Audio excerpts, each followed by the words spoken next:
In today's video, we will be going over Final Fight for the Sega Genesis / Megadrive. Yeah, you heard me right. Apparently a group of guys are building from scratch, so it's not a port, a Final Fight, the original one, on the Sega Genesis. So what I did is I made a video here showing the 3 different versions that I have. So on the left hand side you'll see the arcade version from the Capcom Beat 'em Up collection. The center is the Genesis, and on the right for the Super Nintendo. And you'll notice that the Genesis version is copying the arcade version much more, which is good. So it's not censored, as you can see on the screen when they do the story here. And it has 2 players. It has so you can have 2 people playing at the same time. It has Guy as well as a playable character. And in the options menu, it allows you to change so you can have 6 people on screen at a time, depending if you're playing on an emulator or not. So eventually this will probably go on a cartridge. And if that's the case, you have the option of either having 6 players at 30 frames or 4 people at 60 frames. So more enemies on the screen at a time. And I won't talk throughout the whole video here, but what I'll point out though while this goes on is that the Genesis version mimics much more the arcade version. You'll see just a lot more animations, like a lot more frames of animation, so they're walking up and down the stairs. Different parts, the lighting. So when you do enter into the subway, the lights, or in the underground thing, the lights do flicker on and off. And it copies all the characters. Like I said, it's not censored, so when you do encounter Roxy and Poison, it isn't 2 punk guys, it's actually the same ladies from the arcade version where they show their under boobs. That's why Nintendo censored it. All the names are the same, so the first boss will be called Damned. And overall, even the music, which I'll play a little bit later, in the subway level, the second level, it's a lot more apparent how different the music is. So I'll play all 3 different versions just so you can hear the different ones. And overall, I thought, so far this is just a work in progress, so there is some glitches, and you'll notice that on the second boss. They just released a demo, so this is only the first 2 levels, but it looks very promising. So I won't talk throughout the rest of it. I'll keep quiet so you can watch it, but let me know what you think though. This looks pretty darn good. It definitely, in my opinion, looks better than the Super Nintendo version. Maybe the character models are slightly more detailed on the Super Nintendo version compared to the Genesis, but everything else looks far better.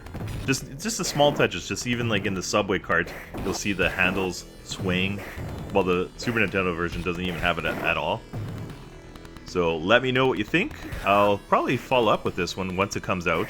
So leave some comments, subscribe, do all that other good stuff, and I'll see you in the next one.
Oh my god!